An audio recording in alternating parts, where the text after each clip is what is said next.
And Bill King joining us for his weekly hit here on Halftime. Bill is the outstanding morning show host, Nashville Sports Radio, 6 to 9, the king of college football talk. And Bill, it is National Beer Day, which means hey, so you're doing sports radio. It means you've got to be able to talk beer every once in a while. So I feel like, National Beer Day. We've gotten a lot of responses from people about their favorite beers or favorite spot. Got a text here from someone that says their favorite, Adam in Fort Smith, his favorite beer is any beer at a baseball game in the summertime as long as it is cold. So you're the grill master for this show. Do you hear how I said that with respect, SmackDown? That was very respectful. Bill, you are the grill master for this show. Grill and beer go together. What's your choice? Back in the day, you guys, because you're considered somewhat in the Southwest, right? You couldn't get Coors this far east. That's right. So anytime somebody had a dad who, let's say, traveled for work, and they came back with a 6-pack or a 12-pack or a case of Coors, you looked at it like it was gold, like somebody struck gold. You just can't get hold of that. And then years later, obviously, you can get Coors anywhere. But that was one of the favorites. Spring Break, Fort Lauderdale, 1980, it was Busch. You could get a case for like $4. And here's another one for you. When I was dating my wife, Michelle, her dad, who was also a traveling salesman, in his fridge, when we'd be over there visiting on the lake, always had Natty Light in there because it's cheap. You know how father-in-laws can be cheap? Real cheap. And I got used to Natty Light. Everybody in your audience is probably puking, but I don't mind Natty Light. Well, you and Ty Richardson have something in common there. That's why you hired Ty Richardson then, because of Ty's affinity for Natties. No, Ty's affinity for Natty Light isn't about being cheap. It's about having bad taste. That's it. I joke. I'm not a real big. I mean, I enjoy a beer, cooked and out, all that. But I'm not a big beer snob. Meaning, I've got to go to the aisle where it's the most expensive. Beer is really, as long as it's cold. Going along with what you were talking about, I'm not really a big taste guy. I just enjoy it. It's funny the way you described about Coors, which the story you're telling there is the whole meaning behind Cannonball Run, the great movie from the late 70s. I think that the farthest west that Coors banquet beer went, banquet beer. I always feel like I'm Sam Elliott when I'm drinking a banquet beer. I think Arkansas was as far. Maybe the border with Oklahoma was as far west as it went. I seem to remember somebody telling me that. And Yuengling, which has become a little more national in the last few years, that's a beer out of Pennsylvania. When I started seeing it here, like when I remember going for basketball in Alabama and I saw Yuengling there, I'm like, oh my gosh, like I can't not buy this. That to me was the same thing. Yeah, no, it was. And people would parade it. Like, if you had a 6-pack of Coors, you would show it. You wouldn't open a can until you showed everybody you had this. That's how big that was. Not a sharing beer, that's for sure. No. All right. What are you making out of the U.S. Department of Education now getting into the Title IX investigation at LSU? Is this this seems like it's a whole new can of worms coming out of the same investigation from the I'm saying the wrong name of the company, but Hush Blackwell report. Right. Yeah, I mean, sniffing around on that level is not good. No. It's never good. Turn up lots of things you probably don't want. When I got started in this business, guys, in about 1987, and Title IX was a early 1970s federal law to make everything equal, but nobody was complying. And it was about then where the topic was, these colleges, quit talking about it, do it. And that's when they started doing away with some of the spring sports for the men. Wrestling got hit, baseball lost scholarship, all that. And most everybody that I know of since then complies. I mean, perfectly with it when it comes to a federal law, federal rule, Title IX.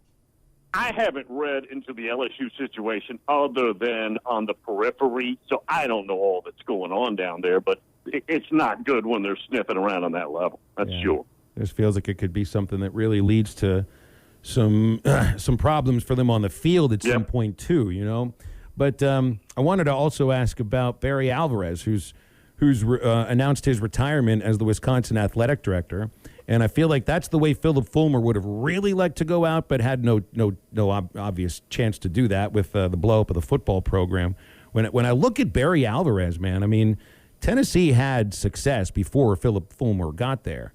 There wasn't a lot of football success at Wisconsin before Barry Alvarez showed up. And I remember I went to Indiana when they finally made that Rose Bowl in 1994. We had some Wisconsin kids that I was friends with, and the Hoosiers weren't any good. They reacted like this was a once-in-a-lifetime thing, them going to the Rose Bowl. Now it's all, it's kind of become routine for Wisconsin. It's because of Barry Alvarez, right? Two notes there. Number one, Barry Alvarez has more leadership and a speck of dirt under his fingernail than Philip Fulmer. That's number one. Number two, no AD. Well, look, no coach and or then AD.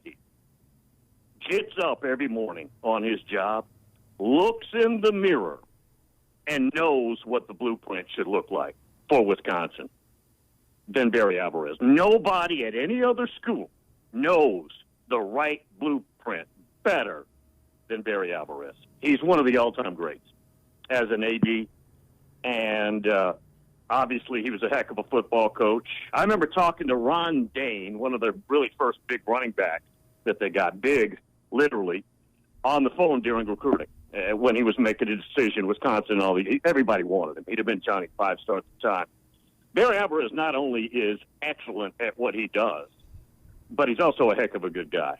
I've had him on the show, not recently, but just, I don't know that they put him together any better than him. And guys, just think about it. I'll be short here. Think about Wisconsin football. They identify their style and the way it ought to look better than anybody else in America. No, they're not going to beat Alabama. Probably not going to beat Ohio State unless Ohio State comes down. But they line up and know more about their culture and more about the way they ought to do it than any school. And Nebraska should take copious notes because Nebraska is fallen off the edge into the abyss. They have no idea what their identity is. Well, and I mean, you look back at Alvarez, too. I mean, the guy came out of the AD's booth to coach and win an Outback Bowl after Anderson left them. That's, it's one game, but hey, man, I mean, the guy never forgot how to coach, right? He came out twice as the interim. He did it for Brett Bielema, too. And I don't know if you saw this, but at his press conference at the end, he said, yes, I'm retiring, but if I'm needed to be the interim coach to coach a bowl game, I'm available. I thought that was pretty fun. And he could do it.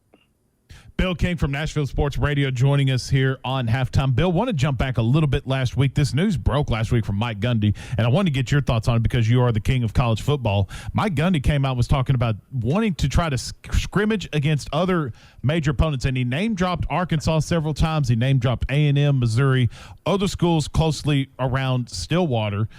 Bill, on the surface, though, does he bring a good idea of, instead of just doing a spring game against your teammates, would you be for doing a spring game or a scrimmage against nearby college teams just to get a different look? That has been brought up for many, many decades. It's not a common conversation, but it gets circled around on just casually from time to time. So I've talked about this a little bit through the years. I think it'd be a good idea because I don't like spring stats. They're rigged. They're fake. That's not a real game. You know, there's only one way, and that's to play a game. Nothing else replicates that to get knowledge of what you've got and what you don't have. So, yeah, geographically, we around here, why couldn't Tennessee play North Carolina? Maybe in Bristol. I mean, I don't know, or home and away 2 years. Nebraska, Tulsa, Nebraska, Oklahoma State. There's any number of but I don't know that the coaches would like it because of the injury factor. Mm-hmm. That's the only angle. And I haven't taken a consensus from coaches, but to me that would be the negative. Be kind of interesting to see how this thing turns out, and I could definitely see the positives of this where you could – instead of scrimmaging against your own guys and you're just going against them day after day after day, and at least if you say for Arkansas, for example, go up and play Oklahoma State, and leave out your star players. For like Arkansas, take out Traylon Burks, let him play a series. Kind of almost treat this like the NFL does their does their opening weekend, opening series. So I don't know. Right. It'd be an interesting concept just to see what your team looks like. Instead of going against yourself, at least you can kind of get a good idea of like, oh, well, this Arkansas offense seems to be for real right now instead of going against your own team. I agree. No, I agree. I would like it even better if you're playing mainly the young guys. I'd rather see that than the veterans. I already know what I'm getting out of the veterans. Hey, quick note, guys. Did you see the picture? And it's getting a lot of play on my show. Lincoln Riley posting a brisket that he cooked. Happy Easter. It looked like brick. It looks like he. It looks like they smoked it, okay, and then they took a blowtorch to it. He did he did the same thing that Senator John Cornyn did around, what was that, Christmas or Thanksgiving? Yeah, that sounds right. He tweeted out a picture of he said this is how we do our holiday. The Texas brisket looked like it had been thrown up by a gorilla. It was really gross. Yeah, that guy makes $7 million a year. He has to do better than that. Well, he can pay for his own brisket to get done. When he's got to cook it himself, he's got no idea what he's doing. That's right. Quick thing, Bill, before we let you go. Over under on base hits allowed by the Vandy pitching staff against Georgia this weekend. LSU last weekend had 12 hits in the 3 games. That's it. So I'm going to give you an over under of 12 hits by Georgia this weekend. First 2 games, they're not going to have 12. That's for sure. Total. That's for sure. You know what? If Vegas has asked me to put a number here, LSU's dead as a baseball team right now. I'd give you 20. I'd go over and under 20, and I'll stay under. Okay. All right. We'll see about that. We'll see how it works next week when we talk to you next. Bill, appreciate you, Thanks, man. Bill. Have a great week. Thank you. You got it. Bill King, Nashville I need to look Sports up Radio. this brisket. Lincoln Riley and John Cornyn need to take a cooking Lincoln class Riley together. I'm going to. You know what? I'm back to respecting the grill masters because those guys can't do it, and they ain't got enough money to know how to do it. Bill's That looks the grill pitiful. master. Oh my God. Yeah, exactly. Hey, real quick, want to remind you about the company you can trust when it comes to building your next fence. It's the Fence Man. Recently built new gates for our existing fence around ESPN Arkansas. Whole process was very easy, very quick, and most importantly, affordable. 18-month financing, same as cash, now available with the Fence Man. If you need a fence, gates, anything that involves a fence, it's the Fence Man. 479-782-3936. One more time for the Fence Man, 782-3936. Fence Man ain't afraid of no work, and we ain't afraid to change my mind. That's next to wrap it up.